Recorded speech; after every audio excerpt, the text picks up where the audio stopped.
राजस्थान में चर्चा करनी चाहिए, जो महिलाओं के साथ जघन्य अपराध हो रहे हैं। गुजरात की चर्चा करनी चाहिए, छत्तीसगढ़ की चर्चा करनी चाहिए, तो मध्य प्रदेश की भी चर्चा होनी चाहिए, उत्तर प्रदेश की भी ज़रूर चर्चा होनी चाहिए। मणिपुर की जो घटना हुई है सर, यह कोई मामूली घटना नहीं है, ये बहुत ही संवेदनशील घटना है और सर सरकार का रवैया बहुत ही संवेदनहीन रहा है इस मामले को लेकर। लोकसभा में विपक्ष के अविश्वास प्रस्ताव पर बोलते हुए मैनपुरी से सपा सांसद डिंपल यादव ने मणिपुर हिंसा का जिक्र किया। डिंपल ने पहले अंग्रेजी में और फिर हिंदी में मोदी सरकार पर जमकर हमला बोला। डिंपल ने अपने संबोधन में कहा कि मध्य प्रदेश और उत्तर प्रदेश की महिलाओं पर हो रहे अपराध पर भी बात होनी चाहिए। सत्ता पक्ष के लोग कह रहे थे, मिनिस्टर कह रहे थे कि हमको राजस्थान में चर्चा करनी चाहिए, जो महिलाओं के साथ जघन्य अपराध हो रहे हैं।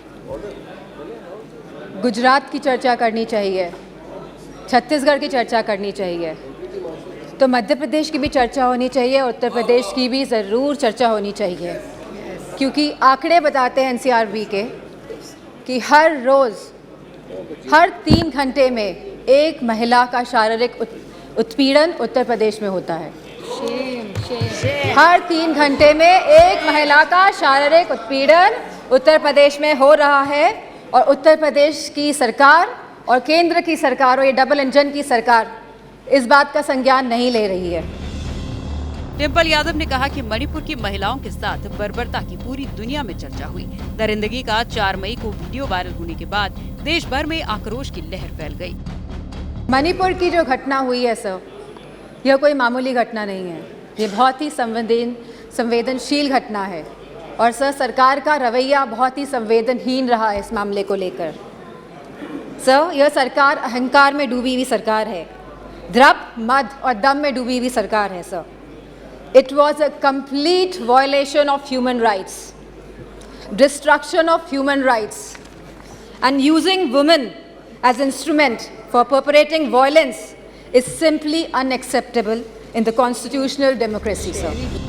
डिंपल यादव ने कहा कि मणिपुर की घटना से देश शर्मसार है। 2 समुदायों के आपसी संघर्ष की वजह से मणिपुर हिंसा की आग में झुलस रहा है। महिलाओं के साथ हुई अमानवीय घटना की गूंज सड़क से लेकर संसद तक पहुंची। डिंपल यादव ने मणिपुर सीएम को भी अपने निशाने पर लिया और कहा कि अगर सरकार चाहती तो 2 दिन में हिंसा पर काबू पा सकती थी। सर सीएम का यह विशेष धर्म था, क्योंकि वह सीएम की कुर्सी में बैठे थे, उनका विशेष धर्म था कि वो इस वायलेंस को रोकने का काम करे। Sir it is a bordering state, हमारी फुल आर्मी वहाँ पे डिप्लॉयड रहती है, असम राइफल्स वहाँ पे है सर, बॉर्डर सिक्योरिटी फोर्स है सर। अगर गवर्नमेंट चाहती वहाँ की तो विदिन 2 डेज सर यह कंट्रोल में लाया जा सकता था वायलेंस, लेकिन सरकार की इंटेंशन was not right और सर आज भी सरकार डिसेप्शन मोड पे ही है। डिंपल ने पूछा कि मणिपुर के साथ सौतेला व्यवहार क्यों हो रहा है। बीजेपी नफरत की राजनीति करती है, वोट की राजनीति करती है। हमेशा उन्होंने कहा है कि वासुदेव कुटुंबकम, पूरा विश्व मेरा परिवार है सर। सो क्या मणिपुर हमारा परिवार नहीं है सर? क्या हमारे देश का अंग नहीं है सर? तो यह स्टेप मदरली ट्रीटमेंट मणिपुर को क्यों दिया जा रहा है सर?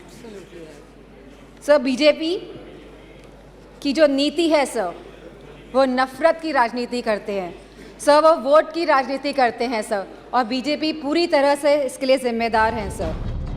देश में बेरोजगारी से युवा परेशान हैं। आप हमारे नौजवानों को वर्दी तो पहनाएंगे, लेकिन 4 साल बाद आप उनकी वर्दी उतारने का काम भी करेंगे। सर बेरोजगारी से युवा परेशान हैं आज की तारीख में। सर अग्निवीर जैसी योजनाएं जब ये सरकार लेके आती हैं जिसमें कोई क्लैरिटी नहीं है, आप हमारे नौजवानों को वर्दी तो पहनाएंगे, लेकिन 4 साल बाद आप उनकी वर्दी उतारने का भी काम करेंगे। अंत में जब सभापति ने उन्हें समय समाप्ति की बात कही तो डिंपल ने कहा कि आप उनको ज्यादा समय दे रहे हैं, हमें नहीं। They feel as if they are the second class citizens, sir. Sir, you gave him so much of time, sir. I would request, sir.